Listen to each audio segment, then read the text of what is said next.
Okay, so we talked about these tools, right? And I gave you my opinion on what I think, or which ones I think are more important to work on first.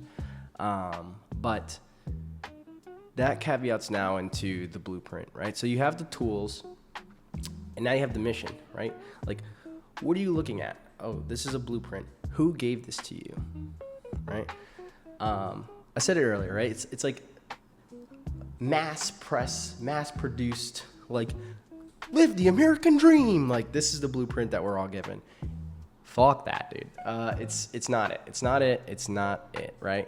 But that blueprint that you're holding on to right now, there's a culmination of things that are on it, right? And it's what was handed down from the previous generation, and the generation before that, and the generation before that. And it's like a work in progress. It's constantly being evolved.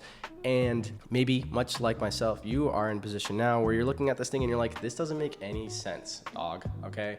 I followed step 1 through 15 on the IKEA build. Why are the legs on the coffee table on the top side and not the bottom, right? Real things to think about. But stress not, brother, right? Because when you don't know what you're doing with the IKEA build, what do? You go to YouTube. That's where you're at right now. You're on YouTube, liking, commenting, subscribing to the guy who's like, hey, man, I know that this is what the blueprint says, but what it really means is... I mean, but it is. It's right. The blueprint is like a set of conditions that you live by, right? It's like, work hard, make money, pay bills, pay into retirement. And eventually when you hit 65, you get to retire, right? Like, that's what the general idea is. But then you have all these outside influencing factors that are like, you should make this much if you're this, and you should do that if you're that. And you shouldn't have this choice in your life because it affects this person's life, and blah blah blah blah blah blah blah blah blah, and all this outside noise that you're just like, I don't even know what I'm reading. Please stop yelling at me. But I think a really important question to ask yourself is you're looking at this thing, is it even what you want to work on? Right? Got him.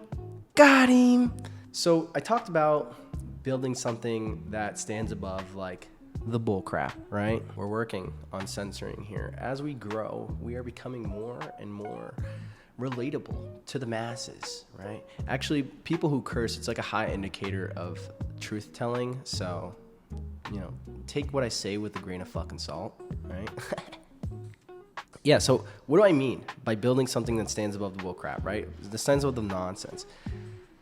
You have these pillars, and these pillars, right? If you've ever been to Florida, if you've been to anywhere that there's a beach, especially on the East Coast, right? It's very popular to build houses near the beach because it's a beautiful site, right? But what does that mean? That means you're building at sea level. And if you're on the East Coast, you're aware of these things called hurricanes, right? If you're a biblical believer, right? There's, God saying hey, Noah, build this ark. I'm going to flood the earth and reset it, right? If you're a snowbird and you live in Florida, you know that houses by the beach tend to be subject to what's called a flood zone. Anyways, so the pillars are important because what you build on the foundation of those pillars that you've created, right, will sit as high as you build it. And that is going to either mean your first floor floods or your first floor doesn't flood, right? And it's important to understand that concept when you're working, because if you're in the flood zone, the 9 to 5, the working class, the middle class, right? And you're not building something to escape that, when the floods come into the middle class, you are going to be on the rooftops waving for somebody to come pick you up because you got swiped out, you got flood zoned. You're in Louisiana during Katrina, right? You don't want to be there. With all the stuff that gets passed down from the generations, there's things that kind of get overlooked and don't get passed onto our plate that we really should be paying attention to, because those are the things that you need to keep your eyes open for and be paying attention to. You can't control what's going to happen in the world. You can only control how you prepare for it, right? I can't control the weather. I can't control that Alaska is negative 40 all the freaking time, right? But I can control moving to fucking Texas, right? And I will trade negative 40 for 115 or 120 or whatever. No brainer, bro, because it's fine. You know what I mean? The sun's going to set in the evening and I can go out in the evening. In the middle of the day, I'm working anyways. When I go home at night and it's 80 degrees out, that's going to be way better than going home at night and it's negative 40 out and the sun hasn't come up in freaking days. All right? I know, I was a little bit personal. But what do I know? I know that no matter how much I love my parents, my significant other, my children, it doesn't matter. At the end of the day, I have to live for myself first. You have to live for yourself first. You know, it's weird how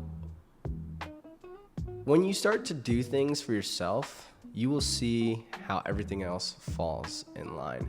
The people who truly care about you, the people who truly love you, they're going to be there for you. They're going to be there for you when you make good decisions. They're going to be there when you make bad decisions. And so stop worrying about what other people think. I mean, even if it's your parents, even if it's your fucking wife or your husband or your kids or your dog, like, they're going to love you regardless, right? Unless you're just directly harming them, they're going to love you regardless. They're going to be your supporters regardless. So stop being afraid of getting negatively judged because you wanted to try something new, right? Just go try it, dude. Just go do it. And if you fail, oh well. It was your first attempt in learning, right? Like, keep going, bro. Keep going. And that's the sooner that you stop caring about what everybody else thinks, right? The sooner you're going to be able to build a foundation on something that's going to stand above all the nonsense, all the flooding that's going to be coming when, you know, so-and-so decides to be like, you know what, we're directing all of your taxes to the space program. And it sucks if you can't afford a ticket to Mars, but we're leaving. We're taking all the good stuff with us.